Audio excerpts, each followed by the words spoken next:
નમસ્કાર મિત્રો। 23 તારીખે ધોરણ 12 વિશેષ સંસ્કૃતની પરીક્ષા લેવામાં આવી હતી। આપણે પ્રથમ પરીક્ષાનું જે પ્રશ્નપત્ર છે તેનું સંપૂર્ણ સોલ્યુશન આ વિડીયોમાં જોઈશું। તો પ્રથમ છે વિભાગ એ।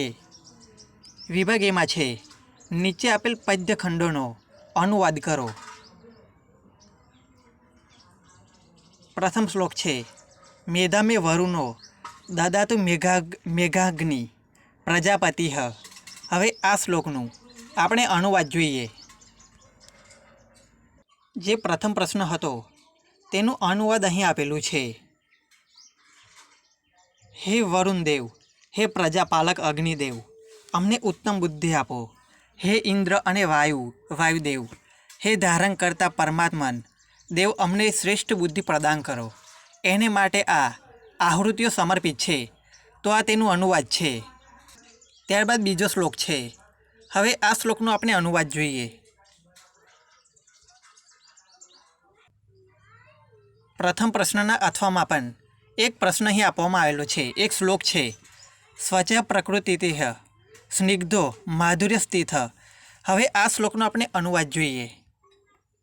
પ્રથમ શ્લોકના અથવામાં જે શ્લોક આપવામાં આવ્યો હતો તેનું અનુવાદ અહીં આપેલું છે। અનુવાદ છે સ્વભાવથી છળ સ્વચ્છ, સ્વભાવથી જળ સ્વચ્છ, પ્રેમાળ મધુર અને તીર્થરૂપ હોવાથી મનુષ્યોને પવિત્ર કરનારું છે। મુનિ પણ નૈસર્ગિક રીતે સ્વચ્છ સર્વને પ્રિય તેમજ પોતાની દૃષ્ટિ તથા મધુર વાણી વડે લોકોને પવિત્ર કરે છે। આથી મુનિને જળનો મિત્ર કહે છે। તો આ હતો તેનો અનુવાદ। ત્યારબાદ બીજો શ્લોક છે। હવે આપણે તેનું અનુવાદ જોઈએ। બીજા શ્લોકનું અનુવાદ અહીં આપેલું છે। જેનો ક્રોધ સફળ છે તેવા આપત્તિને હળી લેનારા પુરુષને લોકો પોતાની મેળે જ વશ થાય છે। ક્રોધ રહિત વ્યક્તિ સ્નેહી બને છતાં તેની તરફ આદર નથી અને શત્રુ બને તો ભય નથી। તો આ છે તેનો અનુવાદ। ત્રીજો પ્રશ્ન છે માર્ગત ન ચલે તેથી કસ્ય વ્રતમ। હવે આ પ્રશ્નનો જવાબ જોઈએ। ત્રીજા પ્રશ્નનો જવાબ અહીં આપેલો છે। જવાબ છે માર્ગત ન ચલેત યતિ સીતેહ વ્રતમ અસ્તિ। તો આ છે તેનો જવાબ। ત્રીજા પ્રશ્નના અથવામાં પણ એક પ્રશ્ન છે લાભાનામ ઉતનમ કિમ સ્યાત। હવે આ પ્રશ્નનો જવાબ જોઈએ। ત્રીજા પ્રશ્નના અથવામાં જે પ્રશ્ન હતો તેનો જવાબ અહીં આપવામાં આવેલો છે આરોગ્યમ લાભાનામ ઉત્તમમ સ્યાત। આગળ જોઈએ। નીચે આપેલ શબ્દ પર વિવરણાત્મક નોંધ લખો। તો ચોથો છે મન અને તેના અથવામાં છે યક્ષ। તો આપણે આ પ્રશ્નનો જવાબ જોઈએ। જે વિવરણાત્મક નોંધ હતી તે અહીં આપેલી છે। અહીં જોઈ શકાય છે યક્ષ છે પુરાણો પ્રમાણે યક્ષો કિન્નરો ગંધર્વો વગેરે અર્ધદેવી જાતિ છે। યક્ષને પૂજનીય માનવામાં આવે છે। મહાકવિ કાલિદાસના મેઘદૂતમનો નાયક પણ યક્ષ છે। યક્ષના રાજ્ય તરીકે કુબેર સુપ્રસિદ્ધ છે। પુરાણોમાં અનેક યક્ષ કથાઓ આવેલી છે। યક્ષ કિન્નર ગંધર્વ અને સિદ્ધ વગેરે અર્ધદેવ જાતિના લોકો ગણાય છે। યક્ષો કુબેરના અનુચરો સેવકો છે। માણસનું શરીર અને અશ્વનું મુખ એ આકારના કુબેરના ગણ કિન્નરો છે। ગંધર્વો સંગીત પ્રેમી હોય છે તેમજ સંગીત શાસ્ત્રના પ્રણેતાઓ ગણાય છે। સિદ્ધો અષ્ટ સિદ્ધિઓ અનિમા લઘિમા પ્રાપ્તિ વગેરે સિદ્ધિઓ ધરાવે છે। પાંચમો પ્રશ્ન છે યથાકાષ્ઠમયો ખાલી જગ્યા નામ ધારક। હવે આ શ્લોક પૂર્ણ કરવાનો છે તેનો જવાબ આપણે જોઈએ। અહીં શ્લોકનો આખો જવાબ આપેલો છે। યથાકાષ્ઠમય હસ્તિ યથા ચર્મમય મૂગઃ યહ ચ વિપ્રઃ અનધિયાનઃ તે તત્ર નામધારિકાઃ। તો આ શ્લોક છે। ત્યારબાદ છે પ્રશ્ન નંબર 6 કહ મેઘ મદમ વિંદન્તે। તો છઠ્ઠા પ્રશ્નનો જવાબ છે અપ્રચેતા। તેનો જવાબ છે ડી અપ્રચેતા। ત્યારબાદ છે સાતમો પ્રશ્ન મહત ભેષજમ કિમ અસ્તિ। તો તેનો જવાબ છે વિદ્યા। ત્યારબાદ પ્રશ્ન નંબર 8 કહ ન શુષ્યતિ। તો તેનો જવાબ છે સી સમુદ્ર। પ્રશ્ન નંબર 9 પ્રસિદ્ધ સંદેહી ખાલી જગ્યા વિદ્યાધામ તેનો જવાબ છે એ વધાય. ત્યારબાદ પ્રશ્ન નંબર 10 પ્રવસને મિત્રમ કિમસ્વિત અસ્તિ તો તેનો જવાબ છે એ સાધ્ય. સાધ્ય.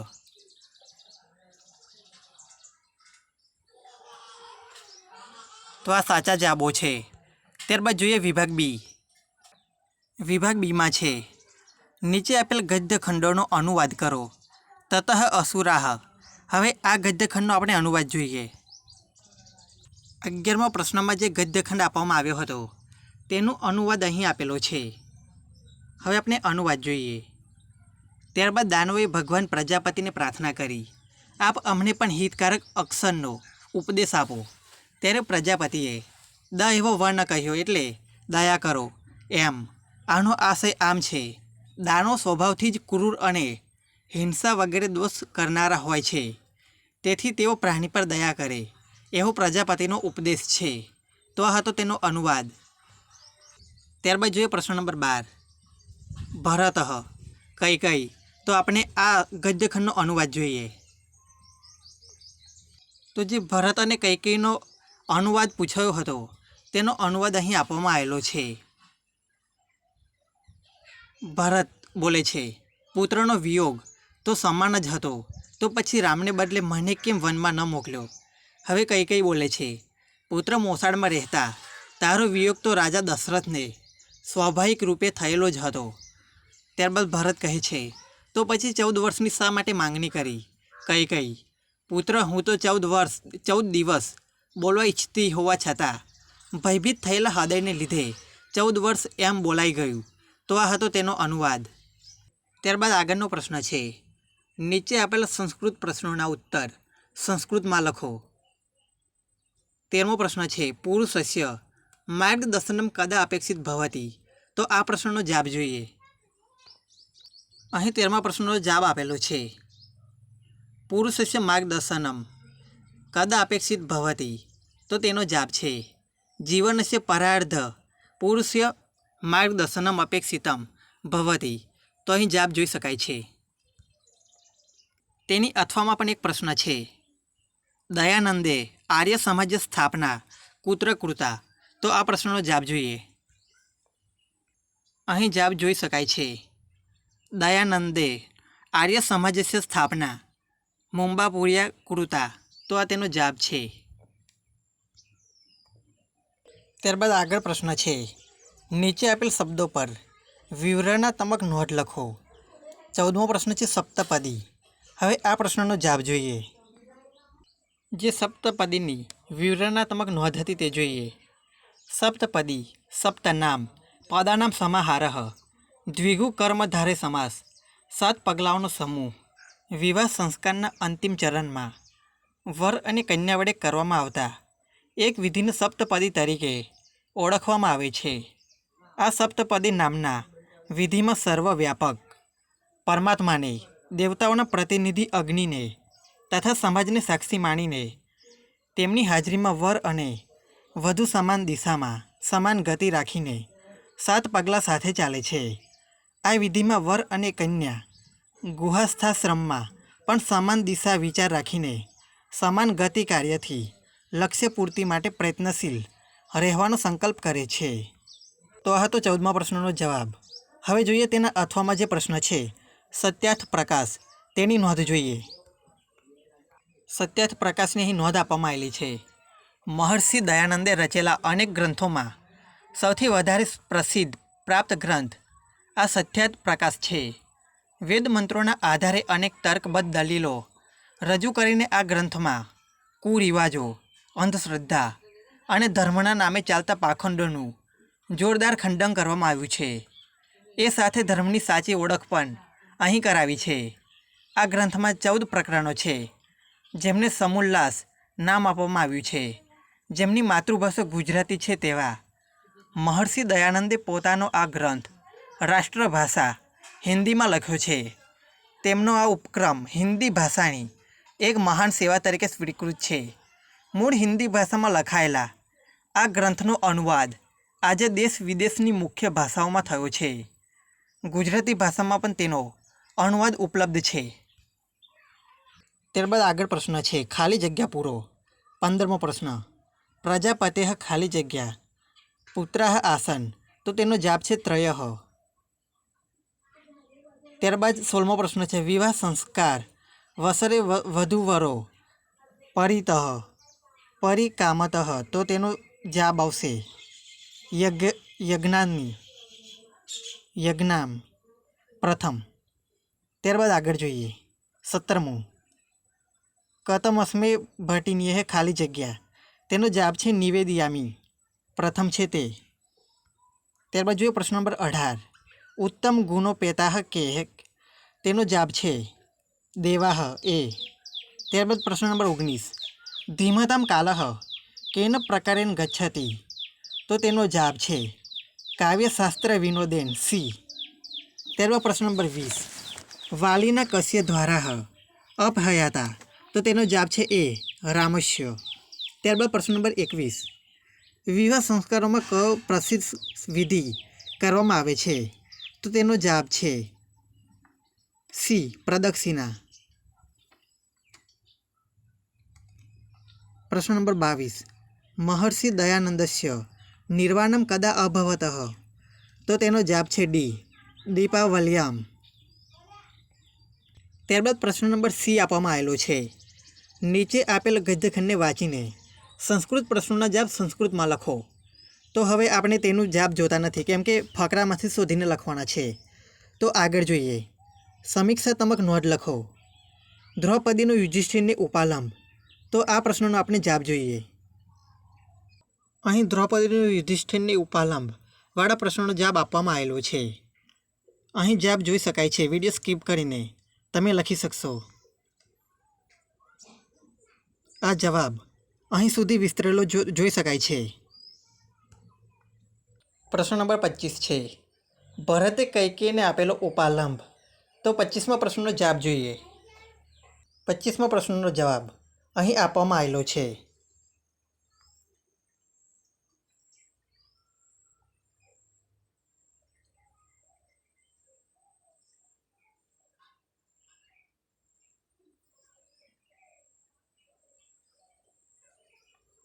પચીસમો પ્રશ્નના અથવામાં એક પ્રશ્ન છે મહર્ષિ દયાનંદનું પ્રારંભિક જીવન, તો આ પ્રશ્નનો જવાબ જોઈએ. મહર્ષિ દયાનંદનું પ્રારંભિક જીવન અહીં આપવામાં આવેલું છે. તેનો જવાબ વિડીયો સ્કીપ કરીને લખી શકાય તેમ છે. ત્યારબાદ આગળ જોઈએ અહીં સંદર્ભ સમજાવના છે. તે ટેક્સ્ટ બુકને આધારે મળી જશે. અહીં જે સંદર્ભ સમજાવના આપેલા છે તે તમને તમારા પાઠ્યપુસ્તકમાંથી મળી જશે. ત્યારબાદ આગળ જોઈએ નીચે આપેલા વાક્યોને કથાનકના ક્રમ પ્રમાણે ફરીથી લખો. તો પ્રથમ છે તતઃ મનુષ્યાઃ ભગવંતમ પ્રજાપતિ પ્રાર્થિતવંતઃ, તો આ પ્રથમ આવશે. ત્યારબાદ બીજું છે અસંભ્યમ યતિકારકમ અક્ષરમ ઉપદિશતુ યતિ, આ બીજા નંબરે આવશે. ત્યારબાદ ત્રીજો ક્રમ છે મનુષ્ય સ્વભાવતઃ લુબ્ધાઃ સંતિ, તો આ ત્રીજા ક્રમે આવશે. ત્યારબાદ ચોથો ક્રમમાં આવશે એતત ત્રયમ શિક્ષેત દમમ દાનમ દયામિતિ, તો આ ચોથું આવશે. તો આ સાચો ક્રમ છે. ત્યારબાદ વિભાગ ડી આપવામાં આવેલો છે. નીચે આપેલ ફકરો વાંચીને આપેલા પ્રશ્નોના જવાબ સંસ્કૃતમાં લખો. તો અહીં જે ફકરો છે તેના પરથી જ નીચેના જવાબો લખવાના છે. હવે આપણે પ્રશ્ન નંબર 30 જોઈએ. પ્રિય વચન બોલનાર શું પ્રાપ્ત કરે છે, તો તેનો જવાબ આપણે જોઈએ. આ છે તેનો જવાબ.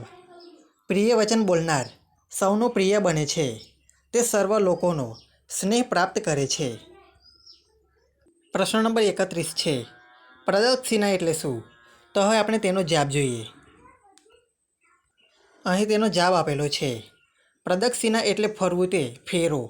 કોઈ પદાર્થ કે વસ્તુને જમણી બાજુએ રાખીને ચારે તરફ વર્તુળાકારે ફરવું તેને પ્રદક્ષિણા કહે છે. પ્રશ્ન નંબર 32 છે કંકનસ્ય તુ લોભેન પાઠમાંથી મળતો બોધ તમારા શબ્દોમાં લખો. તો આ પ્રશ્નનો જવાબ જોઈએ. અહીં તેનો જવાબ આપેલો છે કંકનસ્ય તુ લોભેન પાઠમાંથી મળતો બોધ. કંકનસ્ય તુ લોભેન પાઠમાંથી મળતો બોધ આ પ્રમાણે છે.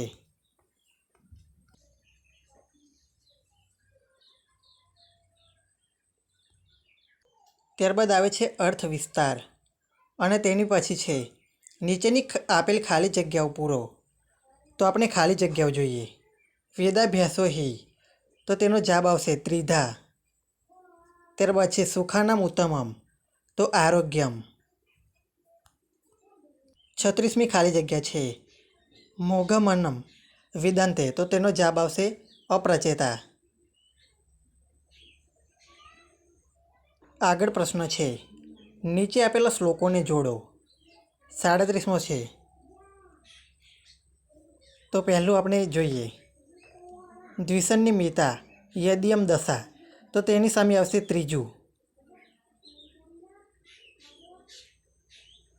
તતઃ સમૂલમૂલન મૂલત્વીવ મે મનઃ, તો આ આવશે ત્રીજું. ત્યારબાદ છે 38 હયત પ્રતિષ્ઠમ યદજીરમ જવિષ્ઠમ, તો તેની સામે આવશે ચોથું. બીજામાં આવશે ચોથું તન્મે મનઃ શિવ સંકલ્પમસ્તુ. ત્યારબાદ છે મૃત્યુમુચ્છત્ય સદબુદ્ધિ, તેનો જવાબ આવશે બીજું. મીનસ્તુ બળી સયથા. ત્યારબાદ છે છેલ્લું દિવમ યશ્ચક્ર મૂર્ધાનમ, તો તેનો જવાબ આવશે પહેલું. તસ્મે જ્યેષ્ઠા બ્રાહ્મણને નમઃ. તો અહીં નંબર આપેલા છે તેના પરથી જોડકા જોડી શકાશે. ત્યારબાદ આવે છે વિભાગ ઈ, પરિચયાત્મક નોંધ લખો. 41મો પ્રશ્ન છે ગૃહ્યમ સૂત્ર, તો આપણે તેનો જવાબ જોઈએ. તો અહીં ગૃહ્ય સૂત્રોની નોંધ આપેલી છે. વિડીયો સ્કીપ કરીને લખી શકો છો.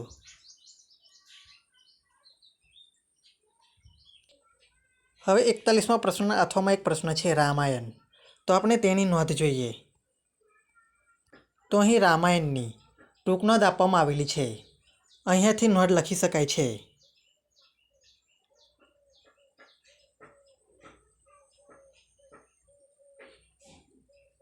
ત્યારબાદ આવશે પ્રશ્ન નંબર 42 મહાભારત અને આયુર્વેદ, તો આપણે આ બંનેની શોર્ટ નોટ જોઈએ. અહીં મહાભારતની ટૂંક નોંધ આપેલી છે.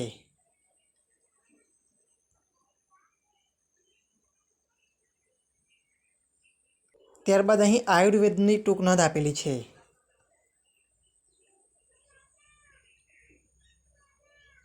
ત્યારબાદ આવે છે ન્યાય સમજાવો. ઇક્ષુર ન્યાય ઇક્ષુર સન્યાય, તો આ ન્યાય ઉદાહરણ સહિત સમજાવવાનો છે. તેનો જવાબ જોઈએ. પ્રશ્ન નંબર 43નો જવાબ જોઈએ. તો ન્યાય પરિચયમાં હતું ઇક્ષુરસ ન્યાય, તો હવે ઇક્ષુરસ ન્યાયનો પરિચય જોઈએ. તો આ પ્રશ્નનો જવાબ અહીં સુધી જોઈ શકાય છે. પ્રશ્ન નંબર 46 છે શ્લેષ અલંકારનું લક્ષણ આપી ઉદાહરણ સાથે સમજાવો. તો આપણે આ પ્રશ્નનો જવાબ જોઈએ. 46મો પ્રશ્નનો જવાબ અહીં આપેલો છે.